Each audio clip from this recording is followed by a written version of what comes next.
Welcome to the Antlered podcast. I'm Elwyn, and I'm a hedge witch. And I'm Amanda, the mom reader, and we're going to get to the thick of it today. The thick of it? The thick of it. All right. That's right. Into the thick of it. No. Into the thick of it. Copyright. We are talking about ourselves, but more especially questions you had in your craft about Amanda and I. Yeah. Behind the weather and the marsh, there is a whisper in the dark through the tides of despair, where you listen and notice the rain. If you listen very still, there are incense to the earth, where the ancient pulses deep of the memories you keep.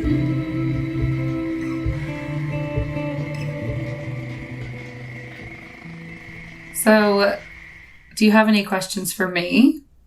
Like, before we get to everybody else's questions? Where do you think you are in your craft? The beginning. Where do you see yourself in that craft? The beginning. Where do you see yourself in, 5 years? The beginning. That is why you fail. Now, darling. Where do you see yourself in your craft? When? When? Where? Right now? As a student. Not a teacher? Never. There are no teachers, only students here.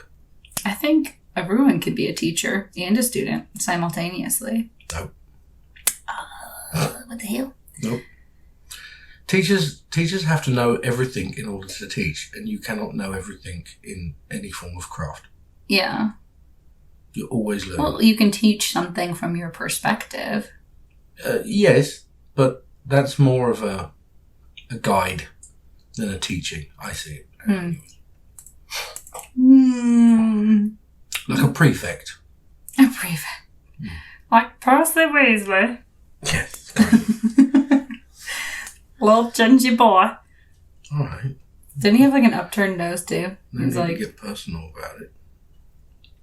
students out of bed. No, that was Filch, wasn't That it? was Filch. Yeah. Anyway. Should we get to the questions then? Yes. Okay. Brachiocular Yes. asked us if it's okay to be nosy. I'd be interested to hear how you two met. Do you want to do this one, or should I do this Let's one? do it collectively together. Well, all right. She hounded me.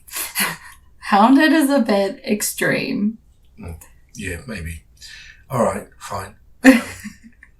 I sent a very long, thoughtful message based on everything I read in your profile. It's an autobiography. Yeah, it was very long, and I was like, this is why we're so good for each other, and we should really chat. Yeah. It was your resume, basically. No, it wasn't. I took a lot of time studying all of the questions you answered on OkCupid. I was like, yes. That's And not then I normal. curated a beautiful response based on all of the questions, and I tied everything in, and it was a little kooky and cute and funny. Yeah, but do you see how you made it look natural when it wasn't? It was highly orchestrated Yeah! to play upon my wants and desires. Dating is a dog-eat-dog world. And I had to get that bacon. Does anyone else understand see the same thing here? Or is it just me? Okay. Okay, so I sent that message in November. Yeah. And then in December... No, wait, I sent that in October. And then Yeah. you didn't answer until it was around Thanksgiving. Yeah, that's right. You answered. Well, there was a good reason for that. Why? It was a bloody long letter. And I opened it and I was like, I'm not reading all this. You didn't read it the first time? Not the first time. Are you no. kidding me? No, I was like, oh gosh, it's a whole bloody life story. Oh my god, it wasn't a life story. It was about your life, if anything. I read it again afterwards. Yeah. And then I was like, oh, that's sweet. And it was sweet. Now I realise that it was deliberately sweet, though. It wasn't just organically sweet. Okay, but to be fair, you have to study a person a little bit to decide if you want to reach out to them.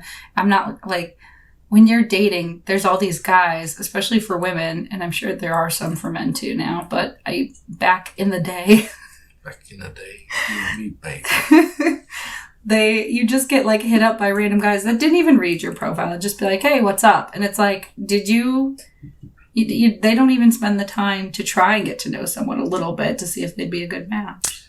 So I think you should be flattered and be like, wow, she really took the time to read who I am. You stalked me. Okay. Cool. But, yeah, you did. Mm. You did. It's not like that letter was false in any way. It was still me. It's just I brought up things in your profile, which is what you should do. It's not like I had anything else to go on. Otherwise, I'd been like, hey, what's up? But I think, honestly, it's good. And secretly, I think for you, it was good that I didn't respond straight away. Mm. Because you deliberately played it against my ego. Luckily, my ego is very small. So I was just like, what is she talking about? I didn't respond. Mm. But I did then respond afterwards. Yeah. Well, and then we talked a lot, like for hours and hours. And we'd fall asleep on the phone together. And then we sent each other Christmas presents. Mm. And then you flew out here to meet me in January. So after like 2 months of talking. Yeah. Like a month and a half. It wasn't very long. Wasn't that long. And that's how we met. And then the rest is history. The rest is yes. Yeah. Exactly. We're not crazy or anything. Well, not at all. Understand. Not even in the slightest. No, not at all. Tea break. This is really nice. Why did you slow so down? Are you doing ASMR? ASMR. You got something on your nose here. Ow. What are you doing? It's like a hair. Ow. Don't pull it. I need some tweezers. Get off.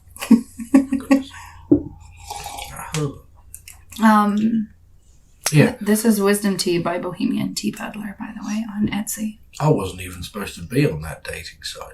Mm. I grew up, the time that I grew up was, people didn't go on dating sites when I was younger. You know, it's just like, oh no, that's like the Lonely Ads column. And a friend of mine was like, it's not like that anymore. I went, isn't it really? Like, no, try it. So I did.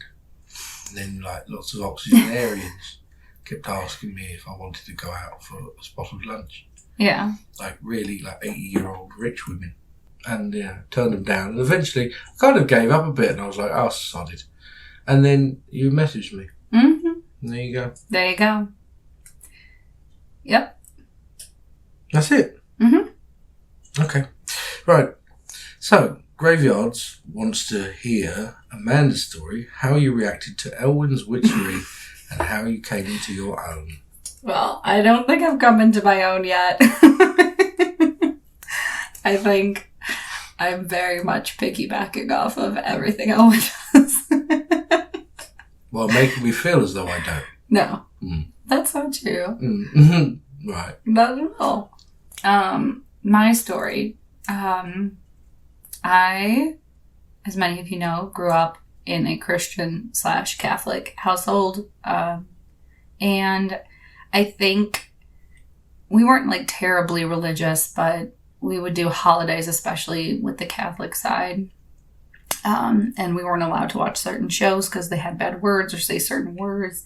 So, I mean, it's not like I was deep in the church, but I mean, I was deep enough in the church, I think. Growing up that way, I had a healthy fear of ghosts, though, because I've always been able to see things. But I also, ever since I was a child, had really vivid nightmares and night terrors. And I always just kind of thought these things were my imagination. Especially when I was going through a rough patch in my teenage years, I, like, literally, I don't even know what you'd call it, but it was like a secret friend that also lived in the corner of ceilings and places, and it would watch me, and I gave it a name, and I'm pretty sure I was haunting myself with a poltergeist or something. Yeah, that sounds like you. No spirit's good enough to haunt me. I'll make my own. Mm-hmm, mm-hmm. But yeah, so that's kind of where I was when I met Elwyn. And I think our experience together, like, you very slowly revealed your witchiness to me. Like, it was like peeling back layers. You're like, oh, like, I can see spirits and spooky shit too. And I'm like, oh, okay. And then you're like, oh, I can control your mind and take your soul from you. And I'm like, what the fuck? Steady on. I never said any of those things before anyone gets the wrong idea. Yeah, okay. And, from there, then you're like, I'd like to, I think you brought over your Konana statue from England that one time, and you're like, I'd like to have a spot for him in my home without describing what an altar is, really. You just are like, I'd like to have a spot in the house for this. Yeah. And then it just kind of spiraled from there. Yeah. And then when you were waiting to get your green card since you couldn't work, which was like 3 years, and I was working a lot and very tired, and we had babies, and I think, was I pregnant at the time? Probably. But you started giving people free readings on TikTok, and then you started charging for them, and that's how the Antlered Crown happened, and it just kind of came from that, and like, you started opening up my world as you gained more and more traction on TikTok and other social media platforms. So I think that's how I came into my own. Like, the growth of the Antlered Crown is also the growth of Amanda spiritually. Wouldn't you say? Yeah. Witchiness. Yeah. Yeah. I'd say that's a good way of putting it. Yeah. Neve asked if either of us felt or predicted this relationship coming into our lives, and in which ways has magic helped our relationship to grow. I knew something was coming. A bulldozer.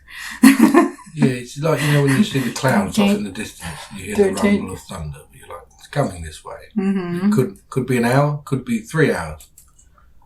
Well, you were still enamored with someone else, which you don't like to talk about. We don't need to talk about it. I wasn't enamored. No. There's no need for that. It was just a simple...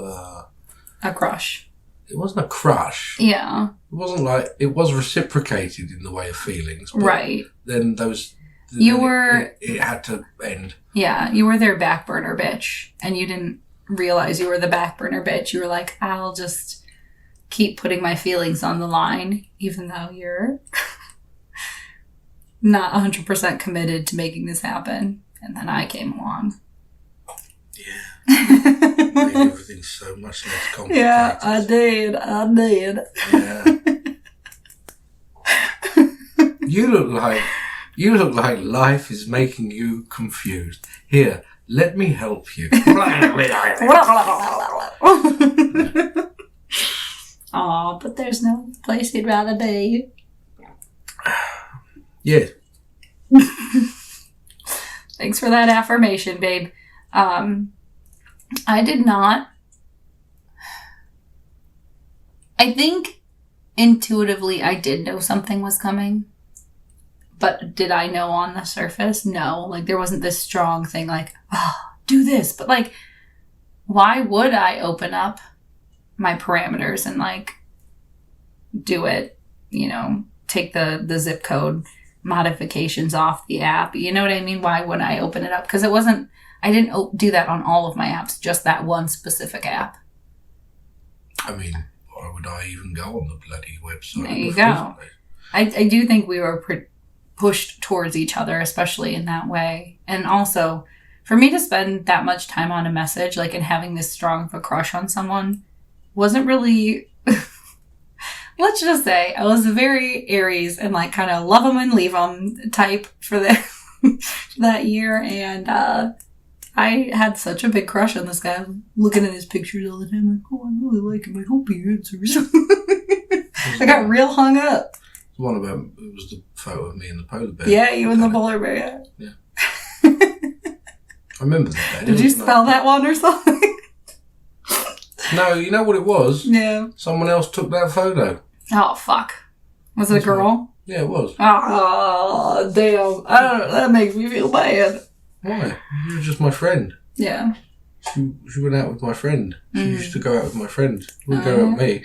But my friend went to work and I was at his and she was like, do you want to go to the nursery plant place? I was like, that sounds like a great idea. So we looked at plants and then had a cup of tea. It was a nice day. And she was like, here, you could use this for your dating profile. I was like, oh, that's sweet. And you did. And I did. There you have it. In that bag there was a massive bone for Ben, my dog. Aw. In what ways has magic helped our relationship grow? To be completely honest with you, in some ways, I think it's put strain on it. I agree. I think it helps us grow in the sense that we both like to come together and like make this work as far as like the Antlered Crown and make this business work, and we're both very committed. This is like our baby. Yeah. And this magic has created a life for us, essentially. Oh, yeah. Being in witchcraft and being in magic. But in the other sense, it becomes a job a lot, where I think for other people it's like, oh, I'm going to do this ritual, I'm going to do this thing. It's like, this moment for me. I just want to lay on the couch. Yeah. I watch a show.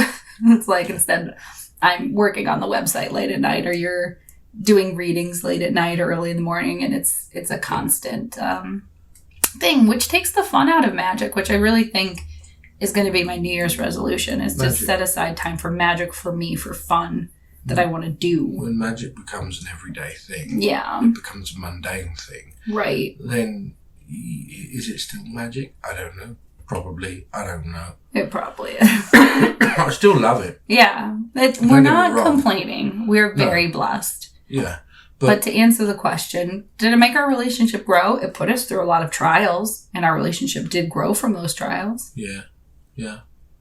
But I think that's the thing is we both have bad habits of things. Mm-hmm. And we both complement each other in one way. Treat yourself.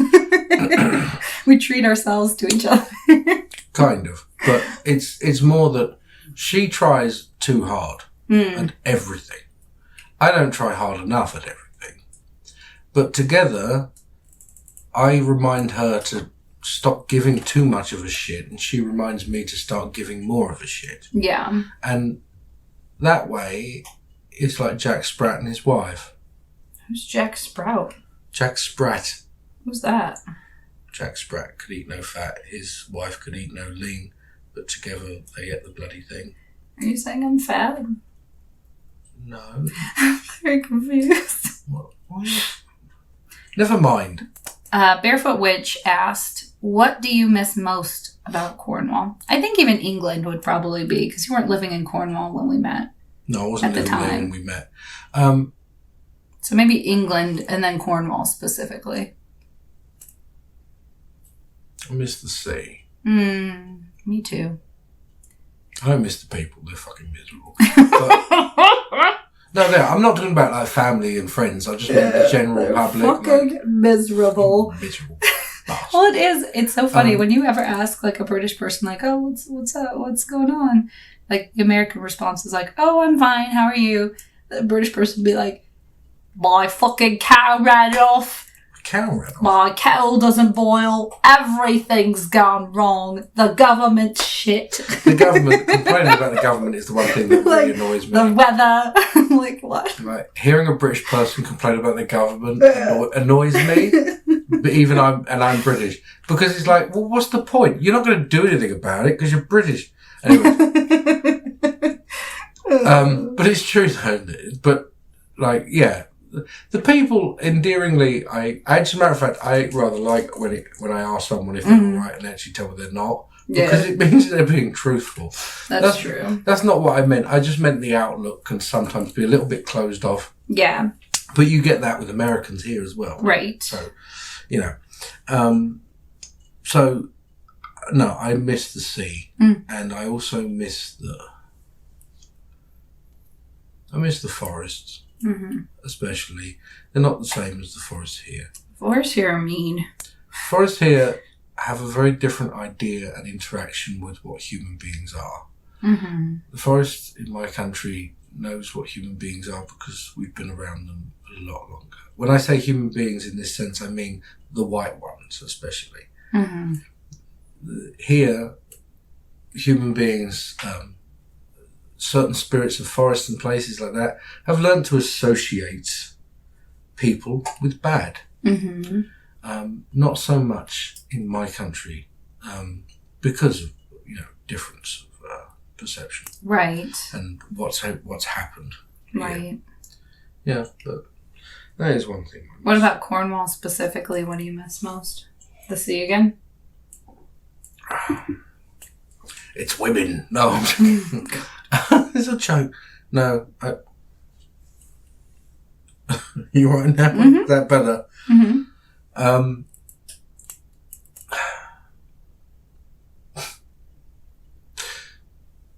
I don't know.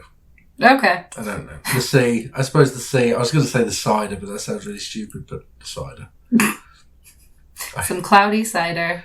Some scrumpy cider. Mm-hmm. Or even a pint of Rattler. That'd be nice. Well, what are you going to have? Yeah. And, yeah. Okay. Standing stones. Mm-hmm. Right. Tales of A Squared asked what our best and worst witchy experiences are.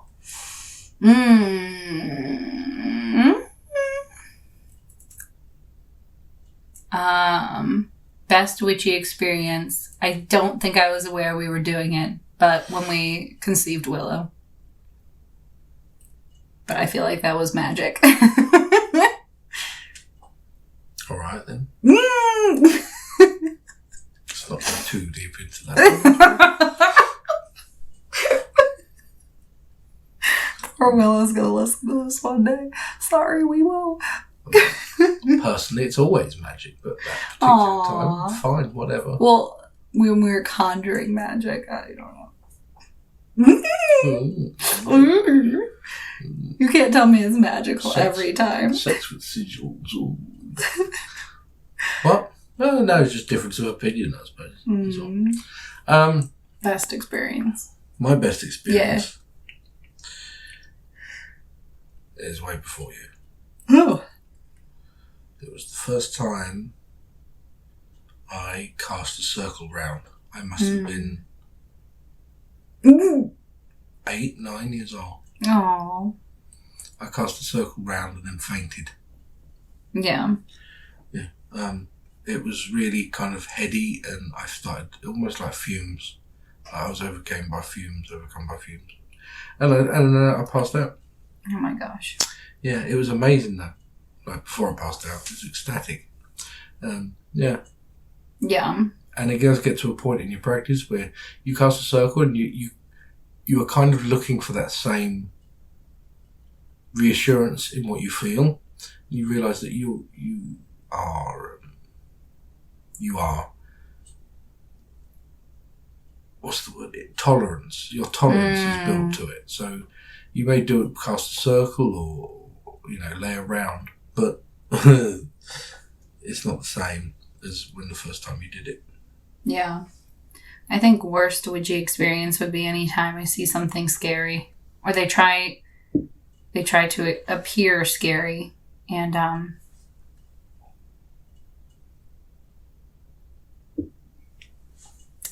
they try to appear scary, and it's they're not necessarily scary underneath, but what they're showing themselves as to frighten you isn't nice.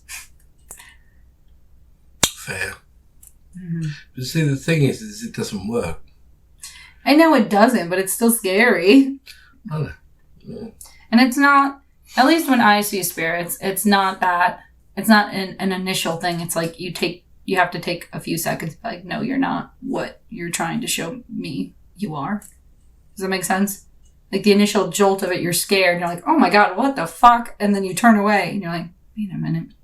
You have to like see it in your mind's eye versus what you actually saw. Yeah. I don't like that. They need to stop. Just tell them to fuck off. I do. Honestly, just like, fuck off. They're trying to get a rise out of you. And if it doesn't work, they just go away. Mm. Yeah. Anything else? What's your worst witch experience?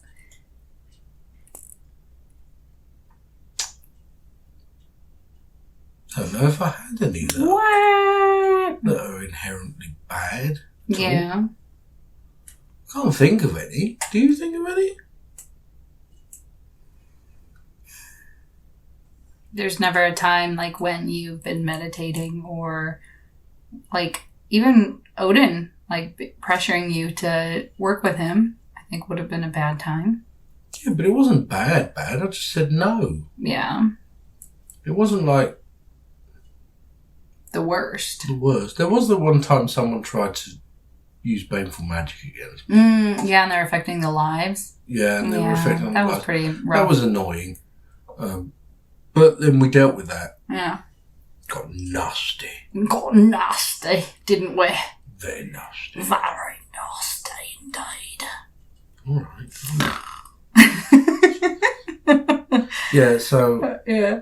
This is kind of a question to go along with that, though. The Lazy Homestead wife wanted to know if we've done any readings that were strange.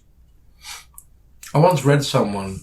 No, I can't tell you that. Well, you don't have to include names or anything. No, I still can't tell you that. Well, you guys, you No, 'cause can. no one would ever get a reading from me again if they thought that was a possibility. But it's not that it's the possibility, but you feel it from them. Mm-hmm. It's difficult to explain. I once done a reading, it was a long time ago, of someone who I'm pretty sure was about to die. No. It's not that you... It's not that you should turn over the cards and they're all blank. It's nothing like that. It's this sense of none of this is directed at them. It's like, there you are and now you're gone in the first card or the second card. And then all of a sudden all the other cards are just other people filling their place, is what it felt like. Mm. I then, after I think it was like 6 months or something, they were dead by then. Damn. And I was like, fuck, I wish that wasn't true, because at the time I was trying very hard, but I did tell them, it was like, this is this, but there's something else. There's a massive transition here. Was it like a disease that they didn't take care of or something, or? Yeah. Oh, okay. But yeah, and so there's nothing you can do. No. And that's hard. Did you tell them? Like, hey, this is going to get bad if you don't figure this out. I gave them that sense of like, there is something wrong here. Yeah. And that's Look why into they got back in touch with me about it. But by that point, it was Too there was late. nothing could be done anyway. Yikes. Yeah. It's not nice. It's not nice. It doesn't mean we all go around foreseeing everyone's death, though. Don't think like that. It's just someone was close to their transition. Yeah. And there was nothing to see for them in that sense. It was their time here was up, and so therefore what I was looking for was not there. Right. Yeah. And how our events went this fall is what Lazy Homestead Wife asked. How did our events go this fall? How do you feel about them? We did I thought the 4 first, witchy markets. the first 2 Yeah. were very successful. Mm-hmm. Very successful. Which is odd, is it not? Because one was the end of September. So that, in my head, initially I'd be like, okay, there's probably not going to be as many people because it's September, not October for witchiness. But We do it every month. there's that. So September. And then the other one, I don't know. I wasn't expecting it to be as jam-packed as it was, and it was. It was big. It was big. It was very big. We did not have a moment. And then the third one, Mm-hmm. which the person organising it lied to us. Mm-hmm. Basically, it was like, we have this many people in attendance, This and it's many going to be this and type it of wasn't event, that and it wasn't that what type it of event. was. It wasn't a witch kind of event or an occult or a magic event. Not at all. It was just That pissed me right off. office workers who just basically They thought a it was work funny, do. It was a yeah. work do, and they thought it was funny and a bit of a gimmick Mm-hmm. to have us there. Yeah. And fuck them. Yeah, that was annoying. Yeah. But I think it would be so cool to have our own witch market. That would be so fun. Yeah, well, no. Who has land that they want to let us use? No. Catalia wanted us to share how our love for animals started and how you learned to work with them in your craft. Well, I had a deep, deep love of animals. And then Amanda wrote in her very long letter to me that she did, but she didn't. What the fuck? Yes, I do. I do like animals. I just don't like the messes they make. Yeah, so exactly what I mean. That was very rude. It's not like I'm scared of animals or I'm like, ugh, don't let them dirty the carpets. Not like that. You're better now. Wow. When we first met, Oh my I was God. like, I thought you said you liked animals. You were like, I do, but not as much as you do, apparently. I was like, oh. There's levels of love, guys.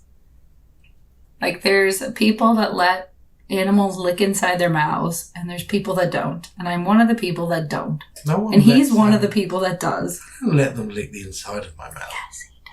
I let them lick my face like dogs and stuff. Ben, assuredly, your old dog, Yeah. licked inside your mouth more than once. And I saw it. If I had been asleep, perhaps. Nah, not me. Yeah, well, I don't care. How did working them in your craft work?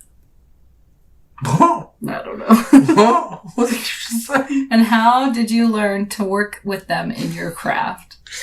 Oh, Well, I gave him a biggie, and then he climbed up on my chest. No, animals are easy. Animals Yeah. are easy to connect to. People, they're not as easy. No. They say one thing, then they mean another thing. Animals don't. Yeah. It's easy to connect with an animal. It's easy to know an animal's mind, and to relate to them in this way, especially when it comes to the craft. So, since when you work in your craft, you work with magic, it is something that most animals have a better understanding than most muggle humans do, because it is there. There is no distraction. There is no ego in the way of an animal to cloud that. It is. They are open to it. They feel it. They are susceptible to it, more so than people.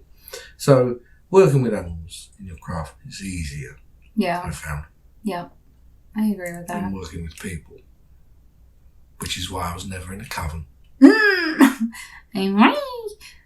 Christololo would love to know, Elwyn, do you put anything witchy in your beard?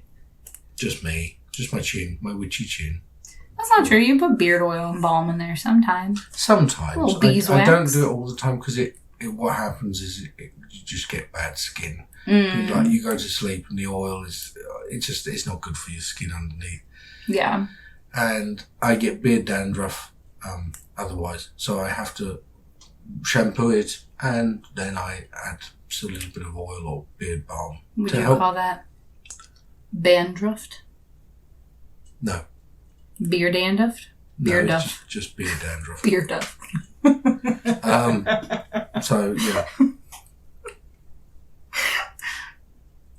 You done? No. Dandreared? Dandruff-deared. No, that doesn't work, does it? Beard rough. Beard druff. It would be beard rough is the word it was. Is that what you think? Why not? Oh my God. Yeah. Right. Anyways, so yeah, occasionally, like literally maybe once every 1 or 2 weeks. Yeah. I don't put too much in it because it can be bad. We gotta keep it clean. Keep it right. Keep it right. Keep it tight. Yes. Nevermore Aries would love to know what our family holiday traditions look like when family comes over. Family don't come over. We haven't had like Christmas or Yule at our house in a few years now. Yeah. 2 years. This will be the 3rd year we have not had it at our house. And honestly, especially because I think too we're vegetarian, and back the year before and the year before that we were vegan, it definitely puts a damper on things at our house for Yeah. other people.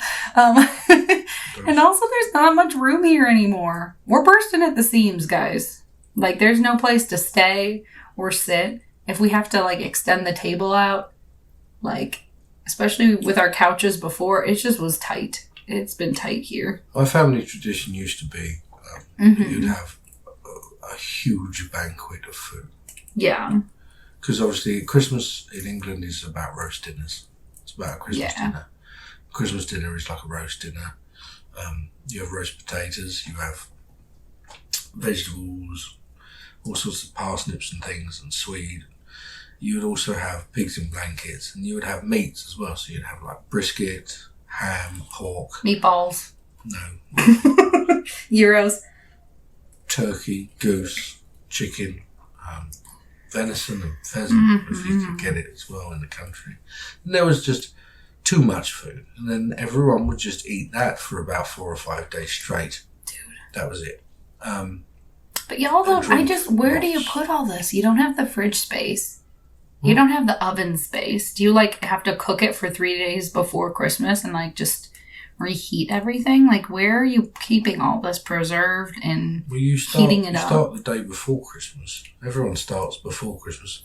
You get up early morning and you do your sprouts. It's like a whole ass thing. Of course it is. It takes all day to cook a Christmas dinner. Oh my God. Then you put all the cold cuts, you wrap everything up and put it in the fridge. That's all. It's not that hard. Yeah. Yeah, and that's that. And that was just the tradition, really. Where was the witchiness in that? I don't know. Just eating it. Witches like to eat. This is Witch 101. Oh, I do. But, yeah. Yeah. Ice Disguise asked, what practical and easy ways can you guard or cleanse your energy throughout a busy day? Wear a pentacle or a pentagram. No. That doesn't help. That's just wards. It's different. Okay. Use the egg. Imagine yourself in a glowing ball of light. Yeah. Whatever color you want. Mine's gold. And just put it up around you when you're feeling a little drained. Yeah. Pretty much it. Yep. It doesn't last very long. It lasts a few hours, so you have to keep redoing it. Mm-hmm. But we taught our kids to do that too, especially when they have a bad dream or something like that. if there's a particular person who makes you feel bad, instead of doing that, but visualize them with inside a room that is just mirrors. Like the mirrors, the walls are coming in, the roof, and then the thing. Like similar to putting somebody in a mirrored box, but just visually. Visually do that. Okay. You can also do things like, I mean, a lot of people carry different kinds of things with them, different kinds of stones, tourmaline and such. Yeah. But personally, it's more about mindfulness. When you get stressed out and you feel like you're in a stressful environment, you feel like you're being attacked in some manner, or you're being drained, Yeah. you usually panic and you don't even notice it, you don't think about it firstly. You need to take a breath, just take stock, realise, become aware of what is physically happening to you, and then do something about it. Right. What you do about it is up to you. And those are a few methods that we use. There is also psychic fire, which I think I talked about. Yeah, in a previous episode. Previous thing about psychic fire. Yeah. That's a good way. It's a form of cleansing and just getting rid of stuff. Mm-hmm. Stuff that you make, especially. Yeah. Yeah. Salome wants to know about magic and the power of names. Naming or speaking certain names and the consequences of them. For example, Windy Boys. Naming children after relatives or the name of places. Yeah. Well, our daughter's named Morrigan. Yes. After the goddess Morrigan. Yes. It's fitting. Yes. It is. She is sweet, and then on the flip of a coin, she's holding a knife at your throat. Very scary child. Very scary. She's great. I love her to pieces. I think she's the best thing ever. She She's makes me so laugh. funny. She has like the best timing. Her comedic timing is insane. Like, if she's not a comedian when she grows up, she's going to be some kind of TV personality or something, because she's hot on that shit. I think you're right. She would either be a dentist or a chef. I do see her as a chef because she loves cooking, and she's going to be the next Gordon Ramsay, just like screaming at people with knives. Yeah. Yeah. But what about the magic and power of names? Well, the magic and power of names. I mean, they called you Amanda. Yeah. But then they used to give you... What was your nickname when you were little? Amanda Demanda. Yep. Amanda Demanda. And then look what happened. What happened? Became a very demanding woman. Wow, that's not true at all. But okay. Right. Cool. Yeah. All right. Very nice. Names are incredibly important. Names are incredibly important. You've never met someone whose name doesn't really fit them, do you? Why is that? Because people conform to their names. It becomes a thing. You're born, you're a spirit, and it's like, here is a bob-shaped shell for you to fit in. It's like, well, it's not great, but it'll do. I'll wear it. And then the spirit fits itself into its bob-shaped shell. But no, that is it. Yeah. And it is people who name their things like, what's his name? Kanye West. What a fucking idiot he is. But named his child, what? Southwest? Chicago, Southwest or something? Northwest? Yeah. Like, what? Why? So they never know where they're fucking going. Like, what's the point in that? Anyways. It is important. A name is important. A name is incredibly important. And it does, you grow into that name. Like, one of the things in my family, which is a name that seems to pop up way back, like 600 years at least, is John. John. However, there have been so many Johns. They're all just lost. It's just a sea of Johns. So there isn't anyone who stands out in the crowd now when we look back at my family, and there are so many Johns. No one bloody knows who it is because there's too many of them. These are people from, as I said, about 600 years ago. Yeah. But nevertheless, sometimes it calls time for a change. Sometimes you need something. I do like that, like, this generation more so is naming their kids a lot. No, but just more interesting names. Like, I don't feel like there are people that, you know, go back to standbys. I'm not saying that, but I feel like this generation has been a lot more braver in their naming choices, which makes me happy. Because it's nice to be individual. You know what I thought was really strange? When my first was born here, we weren't allowed to leave the hospital until we'd given a name. For the first 3 weeks of my life, I didn't have a name. You were just baby. I was just baby. I was. And then they took me to the registrar and gave me my name. Yeah, it is something weird about this country. They really pressure you to get everything squared away before you leave. Here's a baby. What's the name? Thank you for the name. Here's its number. And that's it. There's a person now. And it's like, I think it's strange because there are some societies today, some cultures, where they let the child grow into their name. They let them choose their name, or they see what the child is and who the child looks like. And there's still time to change it. They can give it the name. Right. Because, I mean, let's be honest. If you didn't have a name until you were 5 years old, you wouldn't bloody remember. Like, when I was a child, my father said, boy, come here, boy. Boy, where's the boy? Everyone was, where's the boy? So it didn't bloody matter. Yeah. You know. But, yeah, but names do have power. Yeah. And we must be careful with them. Words have power, obviously, but names are something else, because once you name something, you give it some level of spirit. It is no longer a thing or an object. It is your thing or an object of use to you, of relevance to you. Question. Yeah. So, like, for instance, when we name our plants and we talk to them and like, oh, baby, and you like baby your plants, and in essence, then you're giving the plant spirit. Because I know our houseplants also act as kind of a ward for negativity to come through.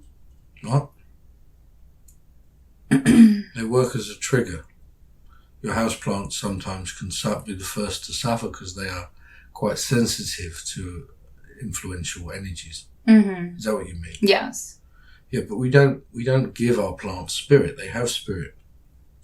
Right. They're alive. Oh, okay. I was just thinking if you named them, if that helped I mean, it helps cement you. that bond between the practitioner and the plant. The bond is already there just from the oxygen that you breathe and the carbon monoxide that they take in. Mm. Everything has, in a sense, spirit. But Yeah. there are things like, I don't know, people name their cars. But that's the thing, that people say that once you name your car, you know, it's probably going to break on you. Mm-hmm. You give it a sense of squishiness. You give it a mortality once you No give longer it a a name. thing. Yeah, and Mm-hmm. it's not always good to name things. Yeah. Yeah, there you go. Disco of the Dead wants to know, for those who have been sensitive to spirit communication and have thus suppressed it, how do you dismantle what you thought were defenses without opening yourself up to too much all at once? That's a good question. I don't think there's really a way to do that. You have to dismantle these things, but I don't think you're ever going to feel so overwhelmed that you wish you could go back. Does that make sense? When you remove barriers, it's not like you can thin the barrier. It's just removed. The idea of what you thought was a defence. Mm-hmm. You spoke here is, well, what you said is, and suppressed, how do you dismantle what you thought were defences without opening yourself up? What you thought were defences, which means in past tense that now you know that they are not defences but blockages. Mm-hmm. So you've already done most of the work Right. by targeting and kind of eliminating, naming or shaming that which is not really a defence. It is a blockage. Mm-hmm. One born out of fear. Yeah.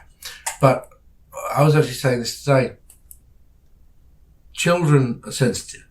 Children communicate with spirits, see spirits. Then they start to get taught that they should give a shit. Mm-hmm. I actually made a TikTok on this, funny enough, that I didn't post. You should post it. Yeah, okay. Well, I won't tell you now then. No, Okay. I'm joking. No, but the idea is that people were so worried about what other people think.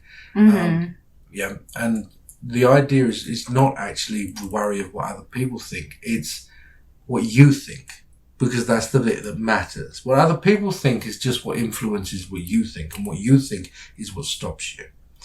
There is a reason why people, especially on a demographic, hit kind of like late 30s to middle age, and all of a sudden their abilities come flooding back because they start to learn that there's no point in giving a shit. Mm-hmm. They start to learn that the stress never stops, so why bother about it? Everyone is in the same boat. This realization that fuck it, basically, is a freeing experience, but it allows all that stress, all that fear about what everyone thinks, what could happen, Mm-hmm. to just go away. Right. And as it slowly starts to seep away, the spirit, your spirit, that part of you that was a child, comes back. And as it comes back, it is allowed to express itself. It is allowed to see. And through that, you don't give a shit. Go and jump in a puddle. Go and take your shoes off. Go shopping in your slippers. Who gives a shit? Because at the end of the day, you've begun to learn that it doesn't really matter. It doesn't matter what clothes you wear, what car you drive, what job you have. None of those things make you a decent person or a happy person. True. And that's something you learn later on in life. And that is also why your gifts usually come back. Yeah. So there is a big thing attached to that. Stress, worry, the ego, all of which can really play a fundamental role in the level of your abilities. Mm-hmm. So, yeah, I think that answers it. Yeah. Where is my mind? 632 asked how to grow your clairs. I feel like Elwyn knows some secrets. And if you work with deities, who do you work with? Well, you must water your clairs every day and plenty of sunlight. Plenty of sunlight. Yeah, and talk to them. No, but seriously, there is a level of truth to this. If you wish to maintain something, if you wish to grow something, you must feed it, you must take care of it. Here's the thing. People are never willing to look after their spirit. They are more than happy to water their plants. They are more than happy to feed their cat or their dog, their fish. Mm-hmm. They are more than happy to go an extra 5 miles out of their route to pick something up from themselves they got off Facebook Marketplace on the way to work. But they are not they are not willing to follow the urge to go and sit amongst the trees and listen. Listen to the world around them and be still. Or Right. accept a small truth that keeps niggling at the centre of their chest, asking to just be looked at. They are not willing to do these things because they do not have faith in their spirit, the same way that they have faith or put stock in the material things around them. Mm-hmm.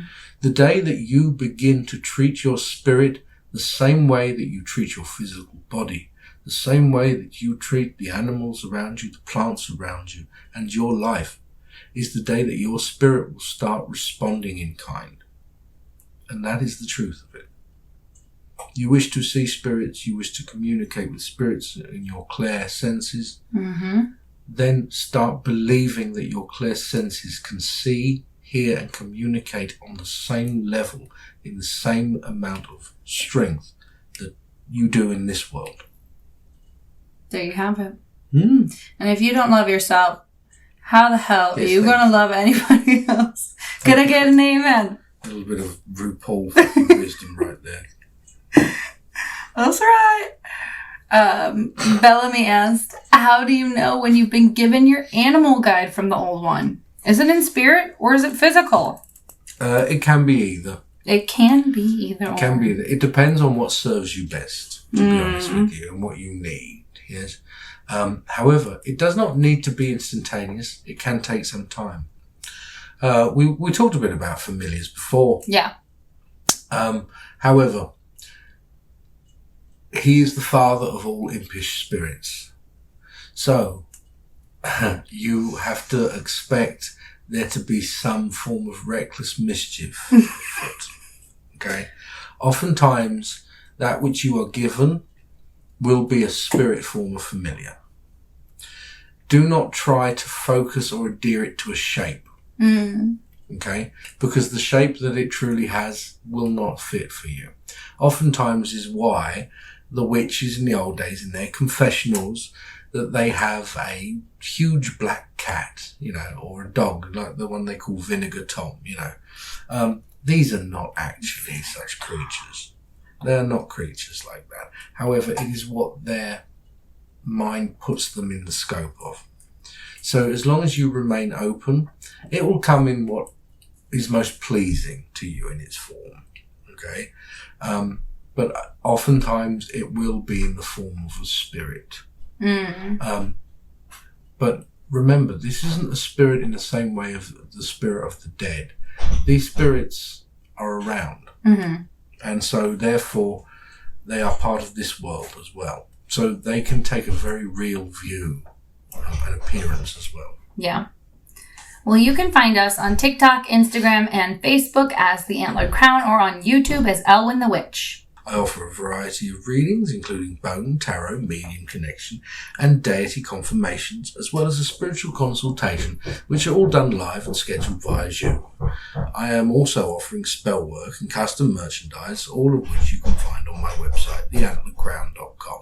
You can also join our community on Patreon and get access to the Discord server, group meetings, one-on-ones with Elwyn, and tutorials, discounts, and other goodies, depending on the tier level you choose. Speaking of which, here is our Antlered Crown patron shout-out. Here we go. It's been a few months, guys. Rhea, Kaylin, Brittany, Jessica, Nels, Amber, Joey, Magnus, Chrissy, Shelley, Amy, Bellamy, Angie, Liam, Brooke, Lindsay, Jane, Lillian, Triquetra, Candace, Jake, Luna, Agathis, Angelus, Tammy, Meg, Rebecca, Celine, Paige, Brooke, Chris, Anna, Kathy. There's a few more than before, you can see. Yeah. Next time, we will be talking to our new friend and German folk practitioner on TikTok. And always remember, Tip your witch bitch. bye-bye. Bye.